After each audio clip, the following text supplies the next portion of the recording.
Alaska in 1909 was not a place that invited ambition. It was a place that punished overconfidence, delayed supply chains, and mocked any plans that assumed stability. To live there was to negotiate survival constantly.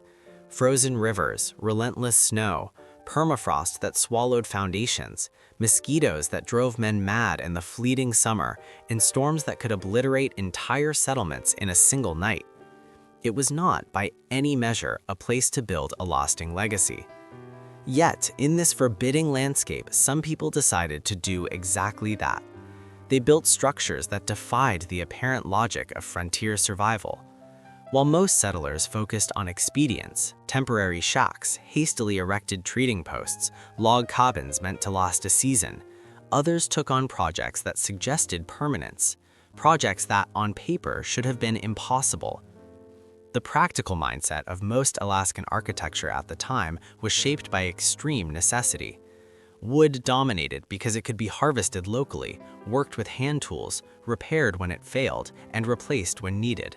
Stone, brick, or metal were out of reach. They required skill, transport, and infrastructure that did not exist in early 20th century Alaska. Roads were scarce, rivers froze half the year, and even coastal shipping was unpredictable. In that context, to plan a building for beauty, scale, or longevity was not merely unusual, it was audacious. But that is exactly what happened. Somewhere in Alaska in 1909, a team of builders, loggers, and carpenters embarked on a project that refused to settle for mere survival. They weren't just raising walls, they were raising a statement, a physical argument that Alaska could host more than extraction or temporary camps. The mindset required to attempt such a project is almost unimaginable today.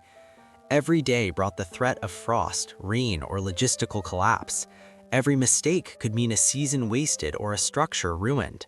And yet, the builders pressed forward, methodically harvesting timber, transporting it through terrain that actively resisted them, and shaping it into something far more deliberate than a simple frontier shack. This was not casual ambition. It required coordination on a scale that Alaska rarely saw at the time. Foremen, carpenters, loggers, haulers, and administrators all working in unison without modern communication tools. Decisions were not reactive but anticipatory. They had to calculate seasons, understand the behavior of timber in cold, track supply shipments that might be delayed indefinitely, and anticipate the collapse of infrastructure at every step. It was a logistical and physical feat that modern observers struggle to reconcile with the environment in which it occurred. Even the choice of materials reflects intention. Local timber, spruce, hemlock, cedar, was not just chosen for availability, but for structural integrity and aesthetic appeal. That suggests a concern for appearance as much as function. And appearance in Alaska at the time was a luxury almost no one could afford.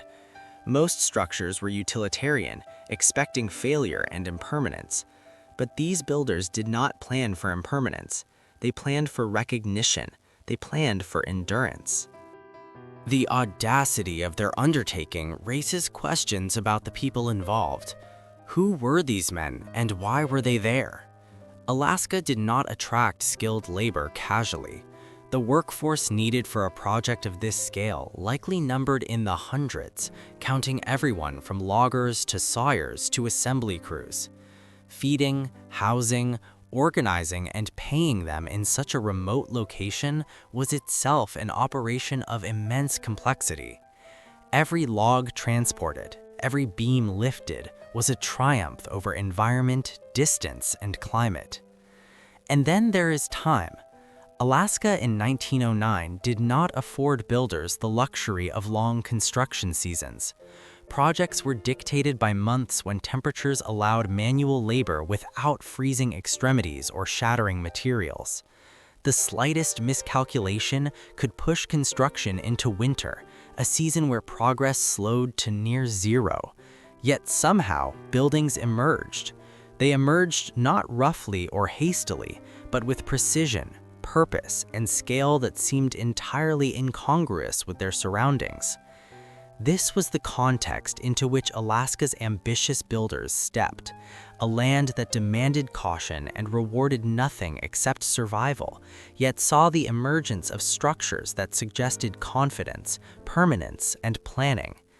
In that tension, the impossibility of the setting versus the audacity of human will, we begin to understand why these buildings continue to fascinate, why their existence feels almost conspiratorial in its improbability.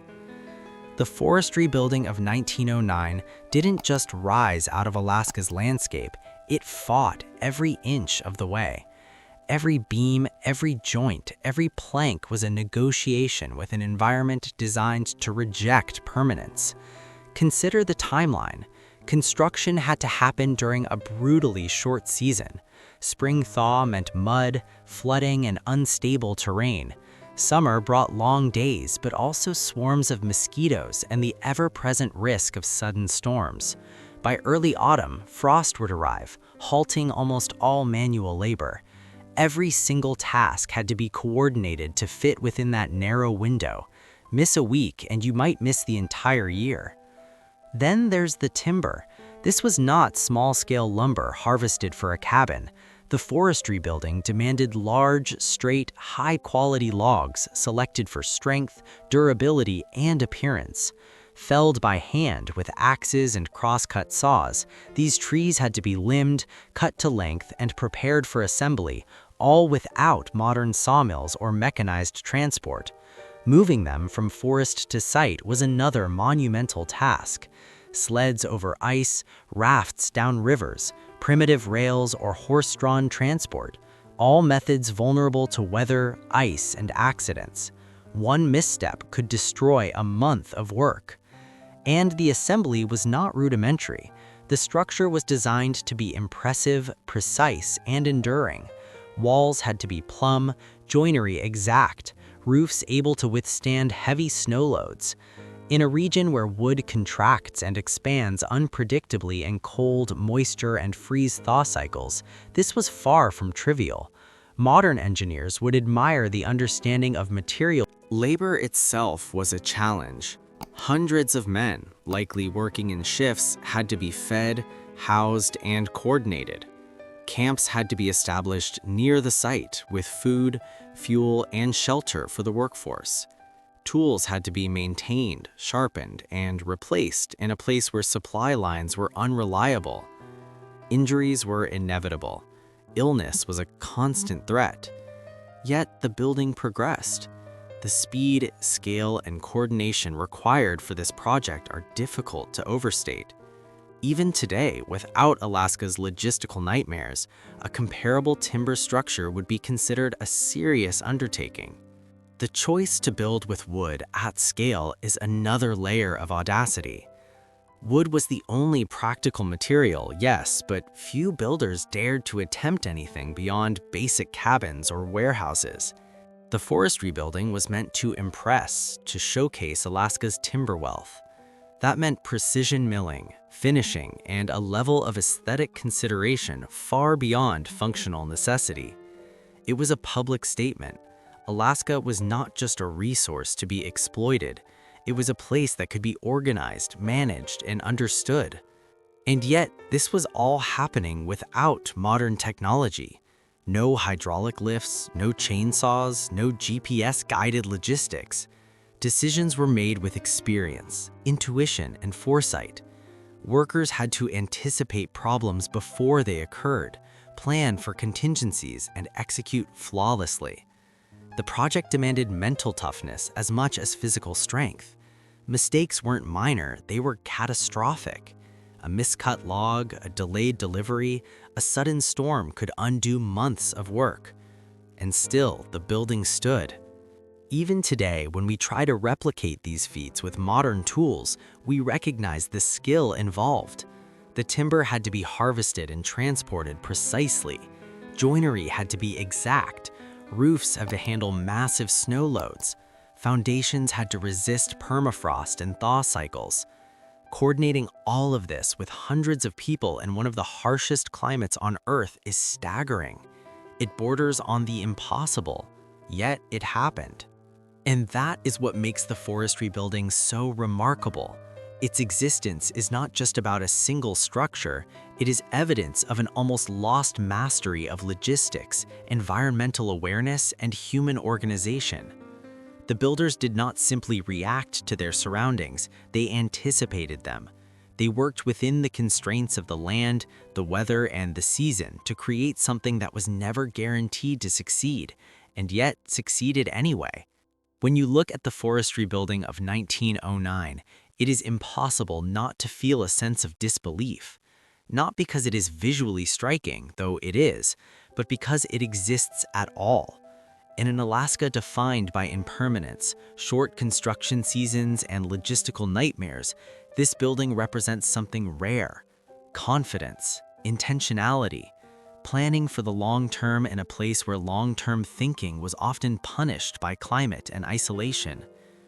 The builders weren't just raising walls, they were making a statement, a declaration that Alaska was more than a frozen, temporary resource depot, that its forests, its labor, and its settlements could be organized, administered, and appreciated, that the land could be managed, not merely endured.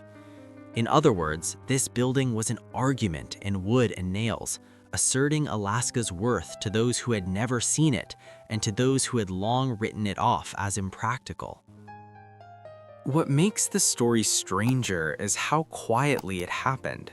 There is no legend of collapse, no record of chaos, no dramatic failure. The project unfolded almost flawlessly in an environment where imperfection could be fatal. Logs were felled and moved across snow, ice, and river currents. Hundreds of workers coordinated with no radios, no engines, no modern tools, and yet the building rose, precise, solid, and enduring. That absence of catastrophe is almost harder to believe than the construction itself. It suggests mastery, not luck, of every factor that Alaska imposed. And this mastery wasn't just technical, it was organizational. Someone had to oversee hundreds of men, coordinate supplies that might never arrive, plan construction months in advance, and adapt to a climate that refused predictability. That someone believed Alaska could sustain such an effort, and that belief was embedded into every beam, every joint, every carefully selected log. That audacity is what continues to astonish modern observers. Viewed from today, the forestry building feels like a challenge, almost a critique. It asks us to reconsider assumptions about frontier life, human capability, and the limits imposed by environment. If they could do this with hand tools, sleds, and river transport, what have we lost in our modern reliance on machines? How much practical knowledge, environmental intuition, and human coordination has quietly vanished, replaced by technology that does not teach resilience but compensates for its absence? There is also an aesthetic lesson. Alaska's early structures were utilitarian. Most buildings were temporary, functional, and modest. The forestry building is different. It was designed to be seen, to impress, and to endure. That choice alone feels almost reckless in a context where failure was expected and risk was constant. Yet it exists, stubborn and deliberate, challenging assumptions about what could or should have been possible in Alaska at the time. Ultimately, the forestry building is more than wood and nails. It is evidence of human ambition confronting extreme conditions, of organization surpassing expectation, and of confidence defying the environment. It asks us uncomfortable questions. How often do we underestimate historical capability? How often do we assume people were simpler, weaker, or less resourceful than they actually were? And most provocatively, how many other feats have we silently overlooked because they don't fit our narrative of Alaska as a rough, improvised frontier? In 1909, someone looked at Alaska and said, "We can build here, we can make this endure." And they did. Against climate, against isolation, against expectation, they built something that should not have been possible, and yet it is still there, over a century later. That is the true wonder of Alaska's old builders, not that they survived, not that they worked hard, but that they succeeded in a way that modern assumptions struggle to comprehend. The forestry building remains a monument to audacity, vision, and human ingenuity. It reminds us that the impossible is often only impossible until someone proves otherwise. And in Alaska, in 1909, it was proven, one log at a time.